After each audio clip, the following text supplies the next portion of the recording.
Welcome to Mushroom Wonderland. Hey honey, I'm home. You should see what I found today. I found some really cool wild mushrooms. Problem is, I didn't have a basket or a bag to put them in. Well, where did you put them? I used my pockets.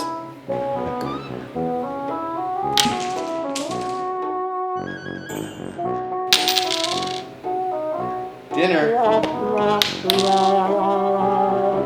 Aaron.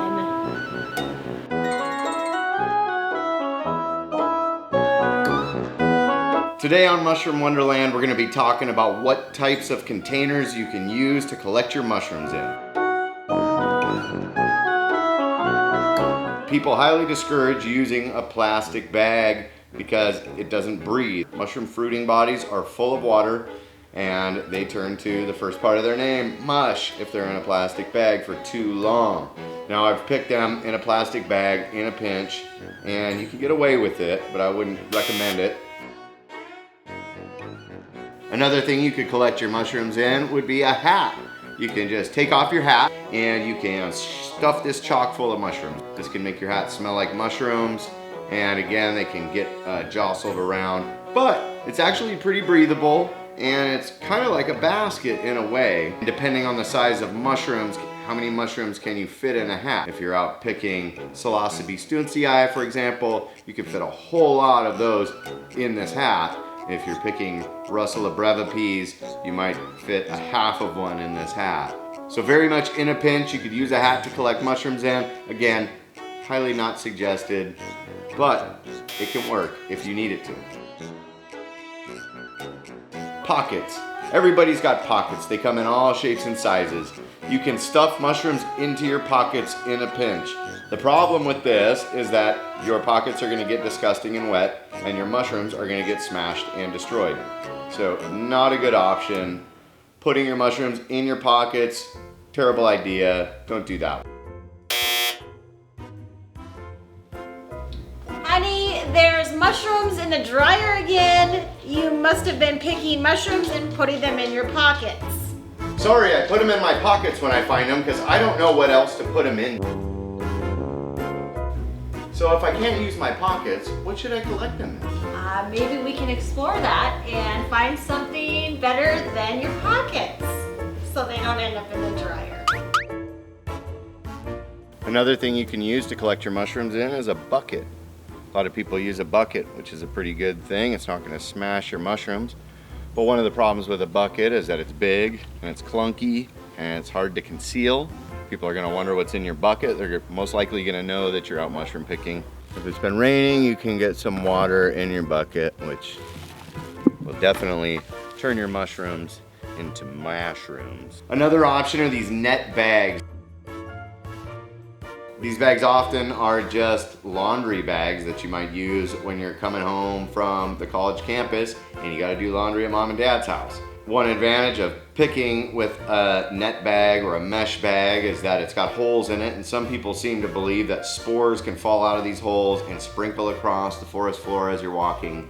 Every gust that goes by a mature mushroom is gonna let go of hundreds of thousands of spores into the atmosphere. They can fly up as high as the jet stream, and they can travel hundreds of miles on the wind.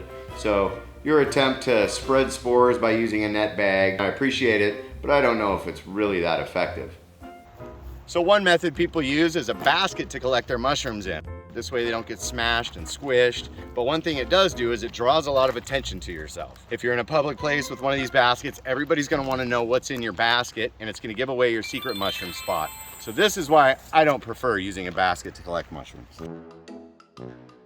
This is an option I really like. It is a brown paper bag with handles on it. And it's biodegradable, recyclable. It's got some handles on it.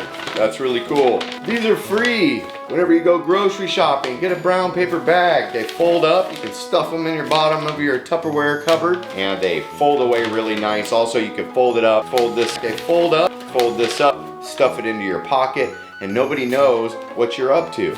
You might not expose your mushroom spot as easy as you would if you were carrying a big wicker basket into the forest. I can breathe inside here. It's safe, and so if I can breathe in here, mushrooms can definitely breathe in here.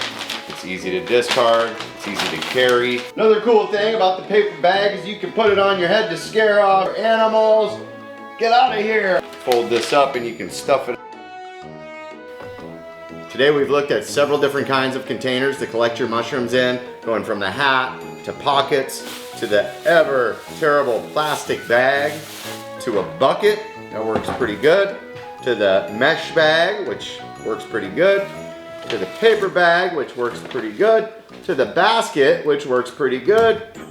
Which one is my favorite? Personally, for me, I'm gonna have to say that the brown paper bag is my favorite collecting vessel. You can totally disagree with me, that's fine. This is a personal preference. I just find that I can conceal this better, that people are less likely to ask me what's inside of it. It can still breathe. It will maintain its rigidity. It's got handles on it. I can fit 2 or 3 of these in my pocket, and it works just like a basket that you can fold up in your pocket and less people will ask questions. So, personally for me, no bucket, too bulky. The net bag, it's too flimsy. Plastic bag, it's a no-no. This ruins the environment also. The wicker basket, it's cute, it's fun, not really my style. Personally, I'm going with the brown paper bag because I like making masks out of brown paper bags. So hit subscribe, follow, like, comment on this video. Tell us what kind of containers you like to put your mushrooms in. I'd like to learn what you do. Thanks for watching another episode of Mushroom Wonderland. Deuces.